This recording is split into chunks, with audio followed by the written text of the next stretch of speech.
Hey everyone, welcome to the Elite Real Estate Podcast. I'm your host, Sam Popple, along with my co-host, William McClelland. How you doing today, Will?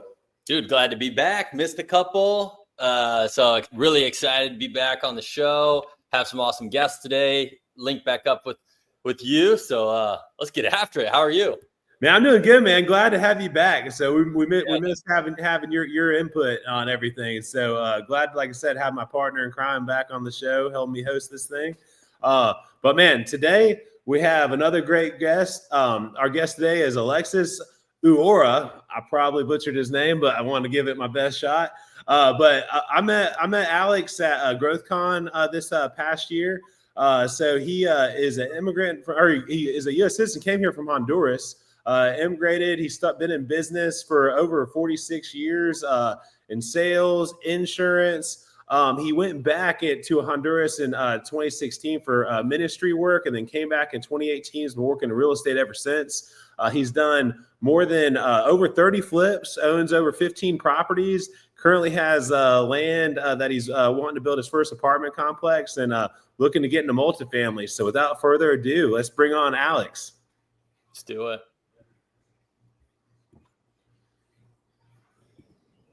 Well, thank you very much, Sam and Will. It's I'm excited to be here to see how I can contribute to your community, and to see how I can be of assistance. That's the key. How we can help each other on this endeavor. Definitely, man, and I think that's why I was connected to you in the break call at GrowthCon. You know, you'd have an aura about yourself that just has you can just tell this is a person who wants to help, wants to give back, and wants to communicate. And so that's why I came over and started talking, and found out, he's a real estate investor. He's a 10X business coach, and like I said, that's why I wanted to have you on the show. But let's get started. A little bit about your upbringing. You came from Honduras. What brought you to the U.S. back in 1986? Well, what brought me, I actually did not want to come to the States. Okay. How old were you when you came? I was 16, even though it looks like, I'm only 20, but, it was a little while ago. Yeah. That I came. The reason I didn't want to come to the States is because I was having fun. I was 16 years old. I was having fun back in Honduras, and I felt, or I didn't think I needed to be in the United States. Obviously, my mom knew, better than I. And by the time that I came on 86, my mom had been in the States already 2 years. Okay. I grew up with my grandma, and when my mom came to the States, left my brothers and I with my grandma. But since I was 1 year old, I was with my grandma. Anyway, what happened was I was 16 and I was being a teenager, and grandma was like, either you come get this boy out of my house or I'm going to kick him out. So mom had to go back to Honduras. And when she got in Honduras, I wasn't there. I was having fun in another city. So whenever I got to the house and I finally get to see my mom is like, what happened to you? Didn't you know that I was coming? I'm like, yeah, I know you're coming. So you're not going to go anywhere. So, I had some other stuff to do, right? Mm-hmm. That sometimes immature 16-year-olds, that's how they behave sometimes, right? Mm-hmm. So she's like, you coming with me to the States? I'm like, no, I'm not. I don't want to go to the States. And she's like, you coming with me to the States? I'm like, no. And she's like, okay, let me get this straight. Which house do you live on? Your house. Who pays for your food? You pay. You coming with me to the States? Yeah. How terms you can understand. Yeah. That's how it is sometimes, right? That's how we need to talk to kids or teenagers sometimes because we get to believe that we run the world and instead of being. But anyway, so I got to the States. It was obviously it is one of the best things that has happened in my life coming to the States. Uh, when I came on a Sunday. On a Monday, I was working in a hotel where my mom used to work. And then at 3 p.m. we got out of the hotel and we went to the second job cleaning offices. And that's what I did. I went from not having a job to working 16 hours a day. Mhm. And that was my welcome to the United States of America. Oof. Man. Man, Actually, I cleaned offices back in high school, so I can relate a little bit. But I didn't have that day job. I was just going to school. So, Yeah. Actually, I came in on March. So by September, the school started. I had to tell my mom that, hey, I'm going to school. And my mom was not too happy about it. But I was like, I'm going to school. So um, I went to school for 2 years. I didn't finish high school, but I went enough to, I guess, learn enough English so that I can defend myself. no, yeah. So, what was that like when you were kind of coming through and not able to speak the native language? It had to be tough. It's funny. At the beginning, yes, it was. I mean, as soon as we got in a plane in Honduras. 2 hours later, 3 hours later, I was in Houston, Mhm. and my first shock about not speaking the language was because I wanted to drink a soda. mhm. So I asked mom for a soda. Back home, what I call home back then, um, you go to the store and you ask the people to get you what you want. Right. At the airport or here in the States, you just go grab it and pay for it. Right. So my mom gave me, I say, hey, I want to get a soda. And so she gave me the money. I go to the store. And so the guy in there, I'm assuming he was Indian, guy from India. And I say, hey, I want a soda. And he's looking at me like, okay, soda. And, Good. and like I started saying the brand of the soda, and she is like, "Okay, go get it. Go." He keep pointing, and obviously we were not communicating. I'm like, "Okay, never mind. I don't want no soda." And so I go sit down, and my mom was like, "What happened?" I'm like, "Ah, it's okay. I don't want it." And so I guess it ding on my mom that, hey, he doesn't know. So she's like, come on. And so she started teaching me that whenever you go to the store over here, you don't ask the attendee. You just go grab it and go pay for it. So that was, along those lines, that was my first shock, in a couple hours, how my world was changing Was changing. Yeah. That's completely. yeah. That's yeah, that's definitely an eye opener, and especially at 16, where you're just like, you're a teenager. You, like you said earlier, you're ready to run the world. You're making all the choices. You're coming into yourself. You're like making, I'm having a party. I'm having fun. So that definitely was like, hold on, I got to kind of roll back. So you said you were raised by your grandmother, and then you're coming to the States. So when I think you had mentioned a little bit, you're working kind of younger with your grandmother, and you were doing different types of sales, and then you Yeah. kind of, yeah. Go What ahead. happened with that, I was about 7, 8 years old Uh-huh. when my grandma sent me to buy some shoes to the market. Mm-hmm. And she gave me, an equivalent of, let's say, just $100, just for an example purpose. Mm-hmm. But the shoes that she was telling me to buy, they're not the nice looking shoes. They were just boot, but they're kind of like whenever you go and gonna get on the water or you're gonna work on the field, those type of boots. Okay. So I go to the store and I see these nice shining, floor chain type of shoes. And I'll go like, I don't want that. I want this. The price on it though, the boots that she wanted me to buy was like $5. Yeah. The other shoes that I want, they're like $35. Oof. I had the 100, so I'm like, what's the problem? I get them. Okay. So I bought the shoes that I like. I go home and she's like, I give her the change and she's like, what's this? And I say, what do you mean what's this? I didn't like the shoes you want me to buy. I buy what I like. This is what I like.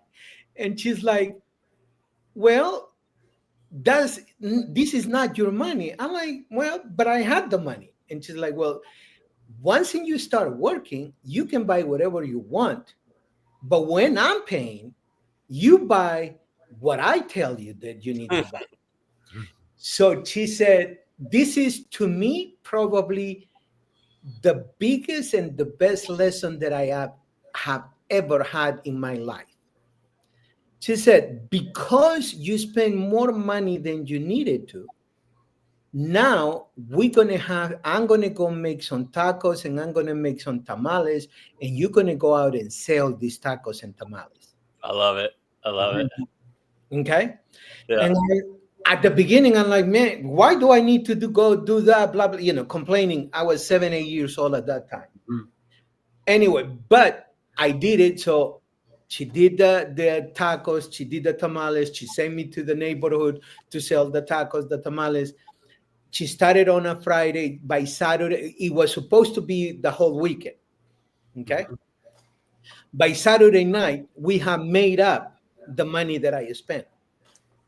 And so she's like, well, okay, so I got my money back. I even got a little bit more.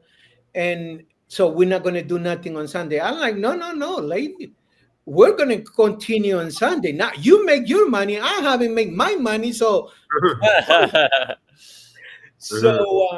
that was my introduction to sales.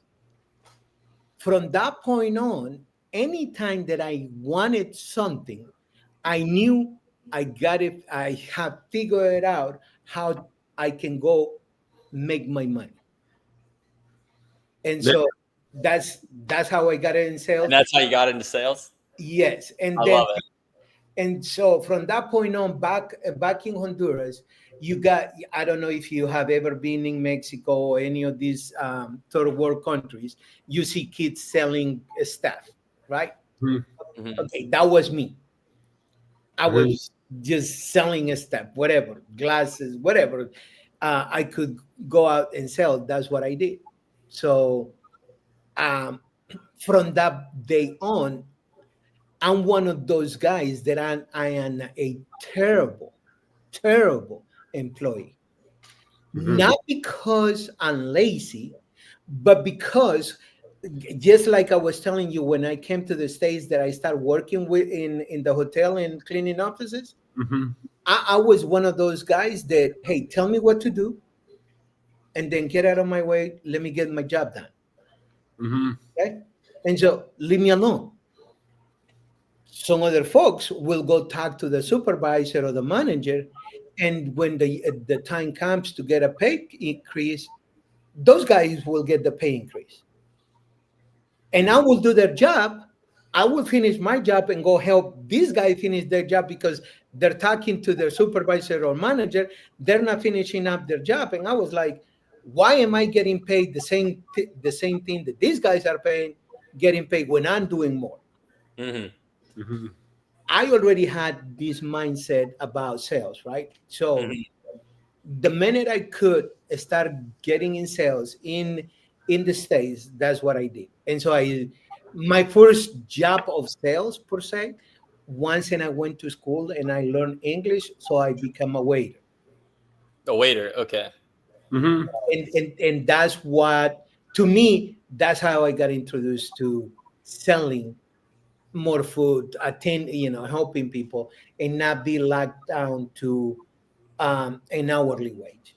No, that makes sense. So whenever you came to the States, you kind of you took that role at the hotel cleaning.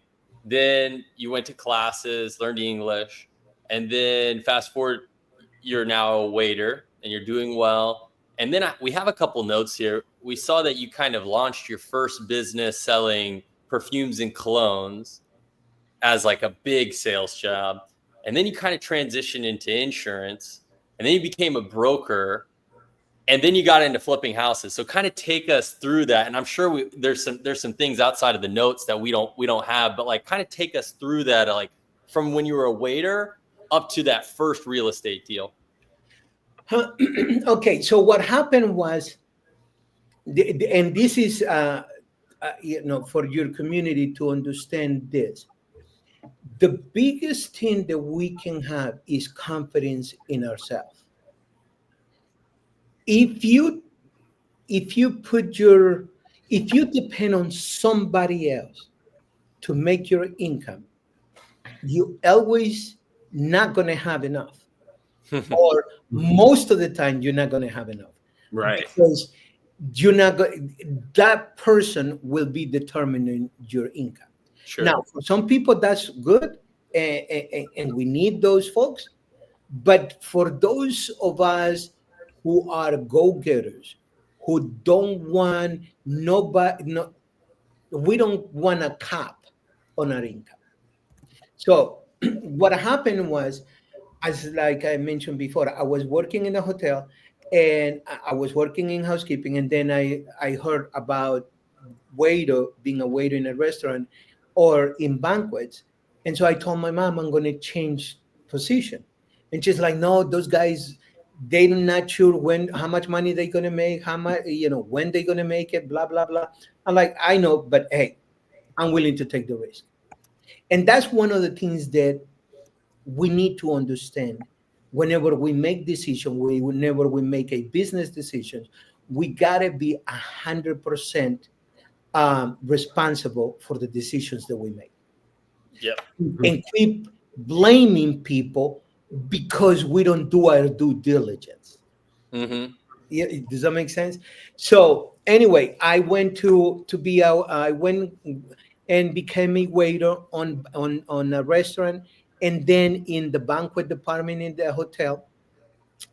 One day I got upset with my manager, and he's like, I was one of the best banquet captains. I became a banquet captain at probably I was 18, 19 years old at that time. And he's like, Alex, you just haven't grown up a whole lot. You're thinking. We got into a fight. Mm-hmm. So he's like, you cannot make this money anywhere else. I'm like, of course I can make this money somewhere else. And like, what are you gonna do? I'm like, okay, you want me to try it? So I started interviewing. I went to this company who was selling ladies' perfume and men's cologne. Excuse me. So I went for a one-day interview, and they said, okay, we're going to give you a box. I don't know. Sometimes I have seen these kids steal on the street. We're going to give you a box of ladies' perfume and cologne, and whoever sells the most, it was like 200 of us. Whoever sells the most, we're going to give you an assistant manager position. Day one. I'm like, okay, so how many bottles are you giving me? And they're like, we'll give you 5. Man, dude, I mean, I haven't get out of the parking lot and I already sold 5. Okay, and they're like, okay, so how many you want? I'm like, give me 50. They're like, 50? Are you serious? I'm like, I want this position. Yeah. So I went to the hotel and I started selling to everybody. The hotel, you're saying the hotel that you were cleaning at before, right? That's right. I love it. Full circle. That's amazing. How long did it take you to sell the 50? One afternoon. Wow. That's massive. So did you go back and ask for some more and said, hey, I need more than 50? So, well, it was by the end of the day. So next morning we get there and everybody's like, selling 4, 5, 6, 7. The most guy that sold was 20. Mm-hmm. And here I come. So how many bottles are you bringing back? I'm like, no, man, I need some 6 extra bottles because I have some stuff that I sold, but I ran out of product. Oh my gosh, I love it. So what happened was I end up about a month and so afterwards, those guys actually helped me open an office selling ladies' perfume and men's cologne, and I quit my job as a banquet captain. Wow, nice. And so then after that, what led you from there to get your insurance license that to then go over to real estate? Long story short, the office of selling perfume and cologne, we had to sell it, and then I was going through a divorce, and so I sold everything, lost everything, and I was in a really tough spot at that moment in my life, and I went to sell cars. But I had a friend of mine who told me that I could sell insurance, life insurance, and that they can give me a salary if I sell a $3,500 or $4,000 worth of life insurance. They will give me a salary if I do that. And I was like, no, you lied to me. They're not going to give me that much money. So I went to sell cars, and I was not making as much money as I wanted to. So I called my friend because he keeps saying, I saw that he bought a Mercedes Benz and he sent me a picture. So I'm like, dude, is that insurance business really, is that really paying you this, or you doing something else? They're like, no, I'm telling you, you got to come and sell life insurance. And so I say, okay, are you sure they're going to give me a salary if I sell the $4,000 life, worth of life insurance? And he's like, they will pay you the salary, bro. Now you got to sell that before the end of the month. So you waited too long because we were like on the 25th, 26th of the month. And he's like, why don't you wait into next month? Because they give you a month for you to sell that much life insurance, that much premium. And I'm like, I don't have a month. We got to do it here in the next 5 days. He's like, dude, I'm just telling you, if you don't do it, they're not going to pay you the salary. Now, if you think that you can sell 4,000, go at it. I'll help you.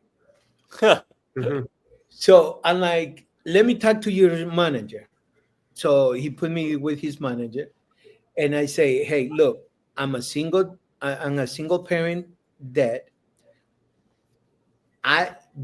I need to make sure that if I sell this much life insurance, you are going to pay me the salary that you're telling me that you're going to pay me.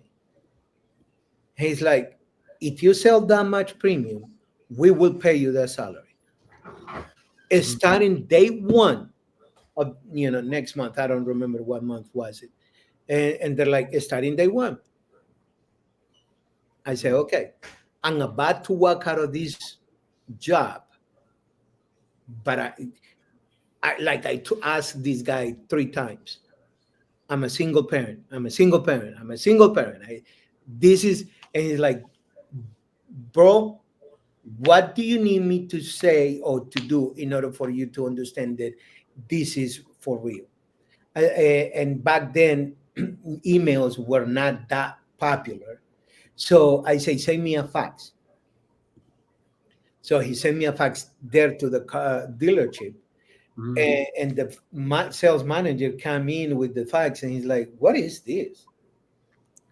And I said, "I'm sorry, bro, but I needed this, and I need a job. I need to make more money. This is not giving me enough money. Mhm. So thank you very much. We'll see you." So what happened is that I went and sold $4,000 worth of premium of life insurance in 5 days. That's insane. And, That's and everybody was like, he didn't do it in 5 days. He started doing it. And my friend was like, no, no. He started into, 4 or 5 how did you do it? What was the secret? Did you go um back? Don't tell me you went back to the hotel. no. Well, some of the customers were from the hotel. But no, it was I went to the people that I know. I was like, hey, I went to the people that had, that had family, that had kids. And in the Hispanic community, is still, even into this day, is still something that you have to really explain to people what it does to take, what is the purpose of life insurance? Why is it that you need it? And how you can utilize it as a financial tool for your retirement too. Hmm. Even now, I mean, it's still, a lot of people don't know how you can use your life insurance not only to protect your family but also as a tool for retirement. Right. So basically, I just went and talked to everybody that I could in Yeah, 4 or 5 days, and that's what I did.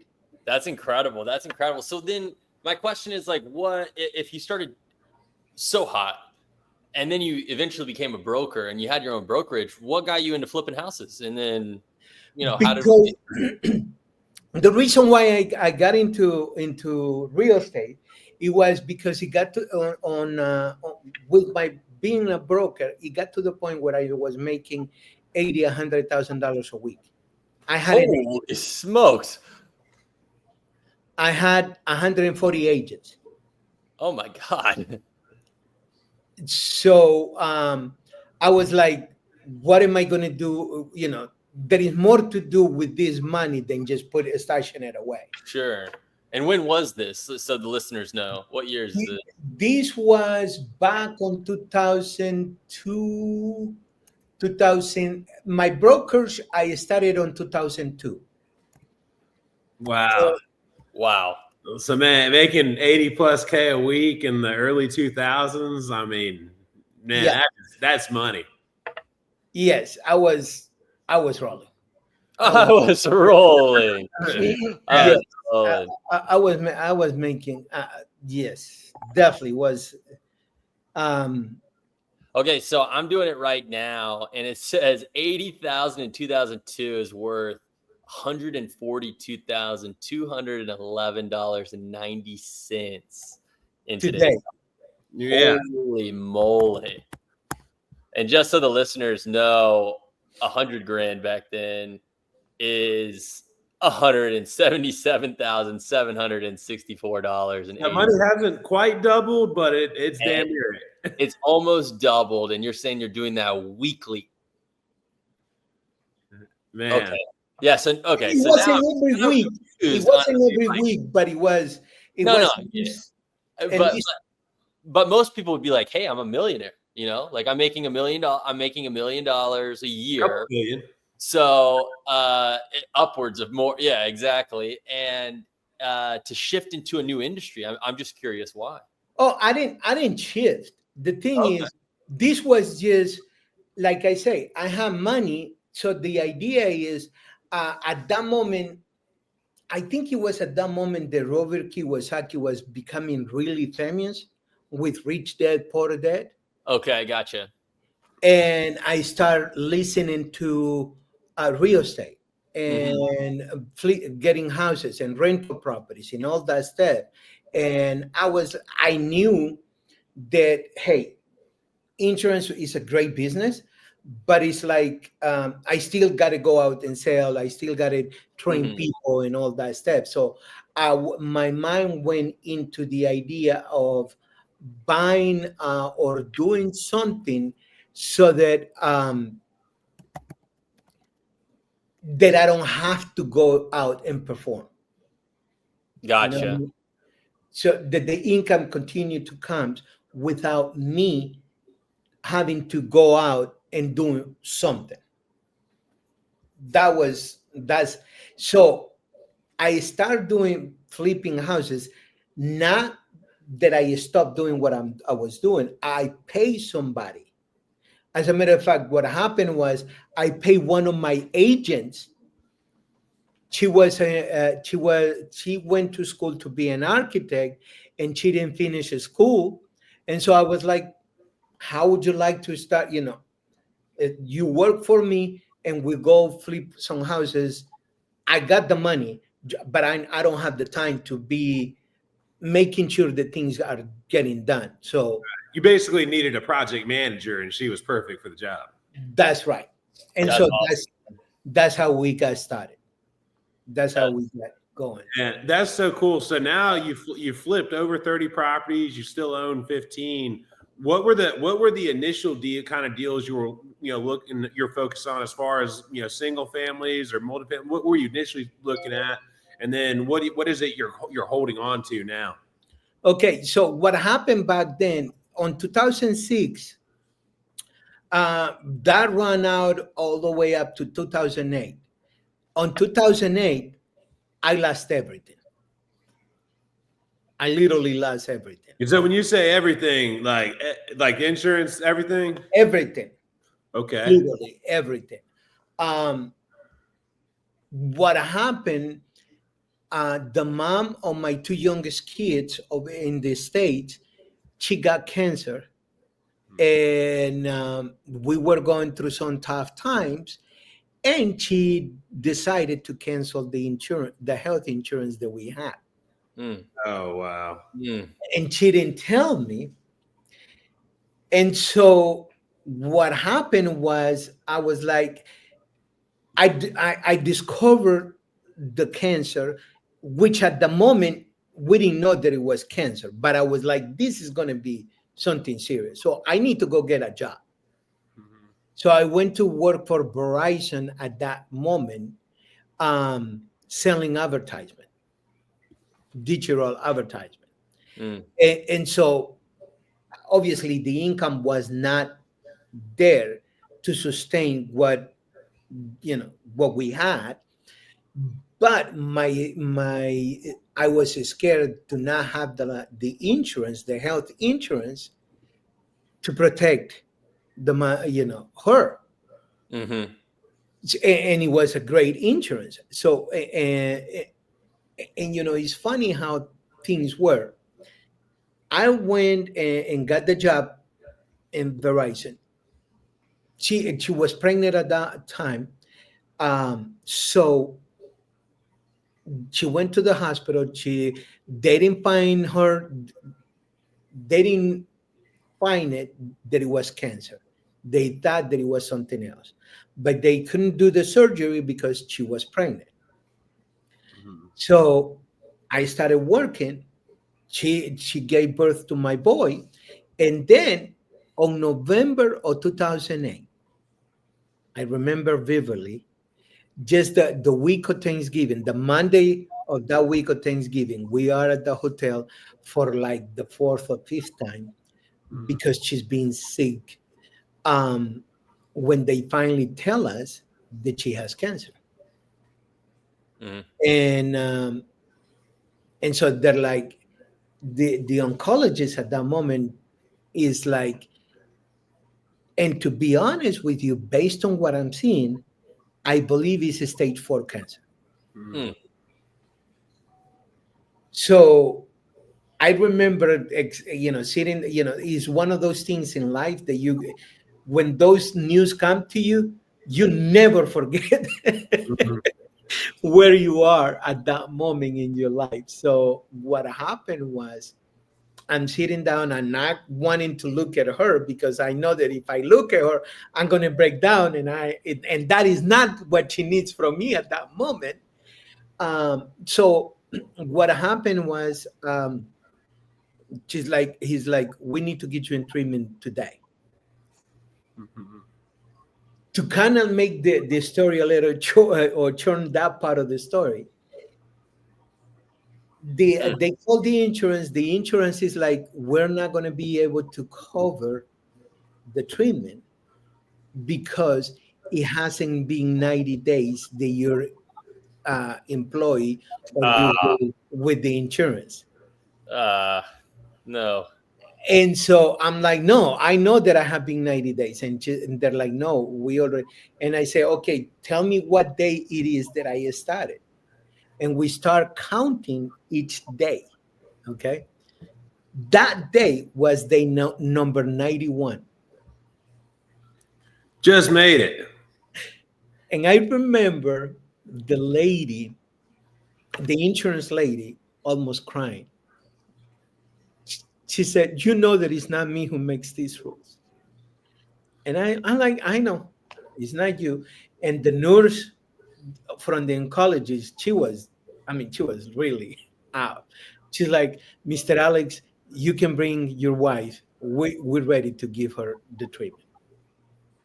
So anyway, that is part of one of the reasons. It wasn't the only reason but that is part of one of the reasons why I lost everything. That is part of the reason that I lost everything. It started a little bit before, but I don't know if you remember what happened on 2008 when the real estate crashed, and so that was part of the stuff. Man, that's tough. So then after all that, obviously that's a huge blow. You just got back ready to go, and then now you flipped over 30 properties. You own over 15. Like, tell us a little bit how the downhill just like had a huge trajectory to where you're at now. Well, this is what happens though. Before I went into real estate back again, I went through this transition of really understanding that God is calling me into the ministry. So in 2016, I went to Honduras to work on the ministry. That's part of the story that I didn't. Also, part of the story that I didn't mention back in 2006, 2007, how that came about. But anyway, what happened in 2016? I went to Honduras, work on the ministry. On 2017, one of my good friends went to Honduras, and he said he wants to see me.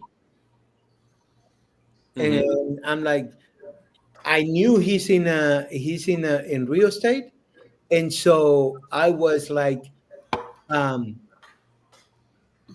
I knew he was being very successful.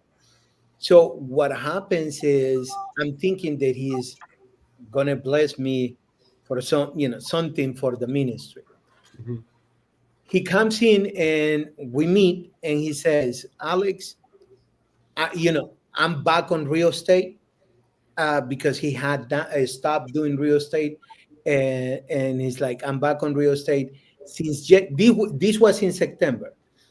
So he says, since January, I've been flipping 3 to 4 houses a month, and I'm making anywhere from $40,000 to $50,000 for each house. He says, excuse me, I just became a millionaire. I'm like, well, congratulations.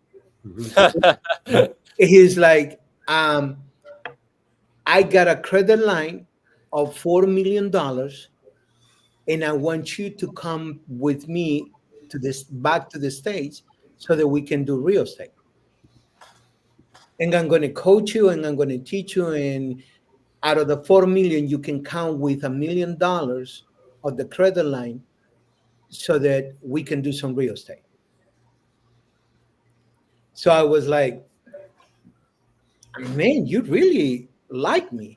He's like, dude, I know you're smart. I know you can do this. I know you're gonna kill it if if you come and join me in the business. And like, I really appreciate that. But guess what? He's like, what? I don't think that that's what the Lord has me do right now. Mhm. He's like, what are you talking about? I'm like, dude, I honestly believe that what the Lord has me do is work on what I'm doing right now. And I don't think that's what he wants me to go do. And he's like, Alex, do you understand what I'm proposing to you?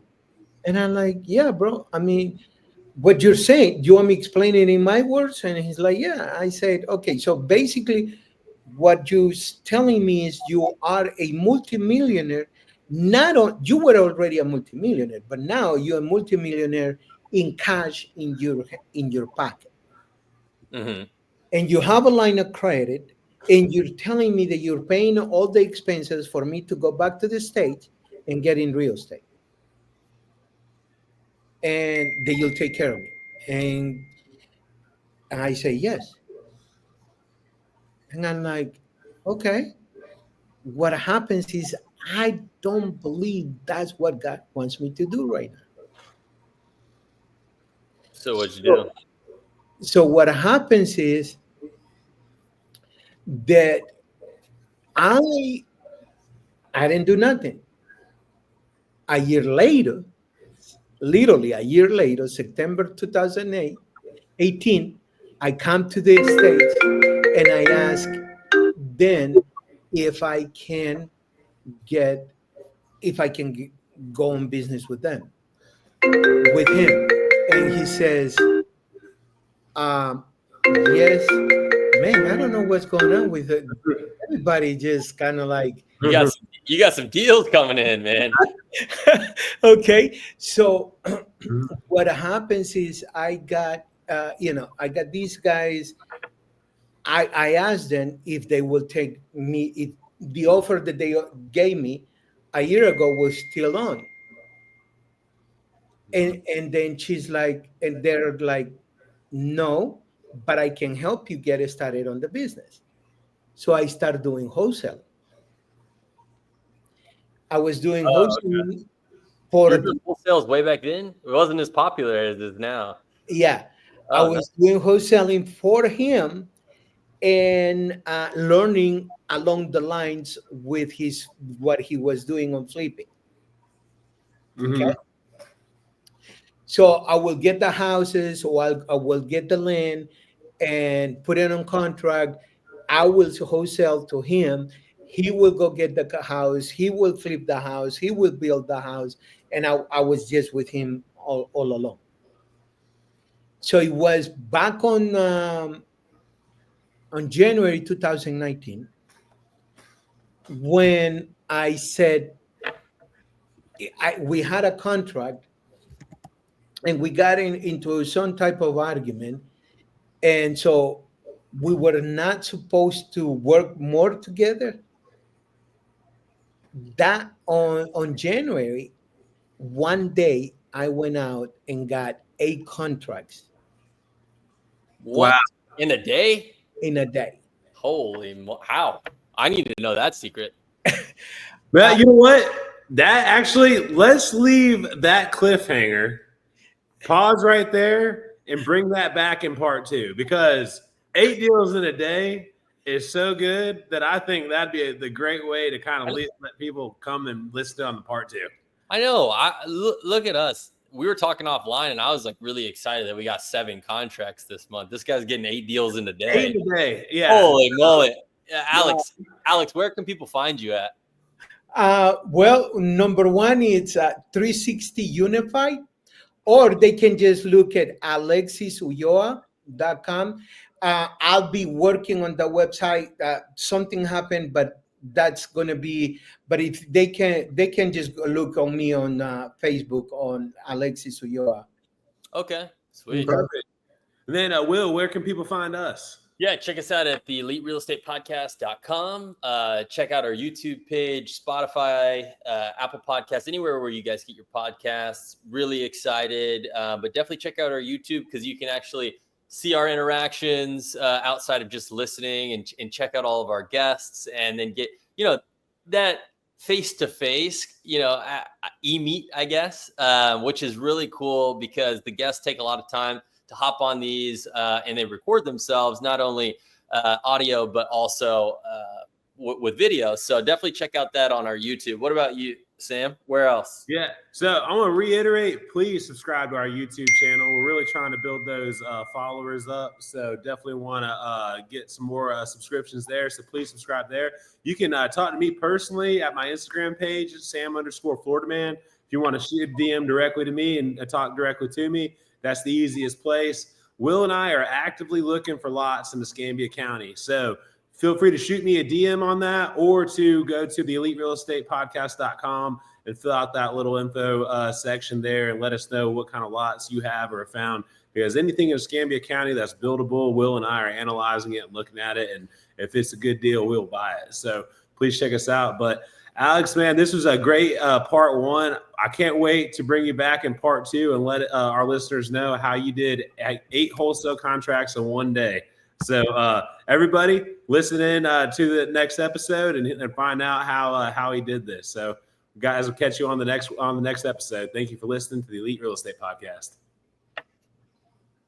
Thank you.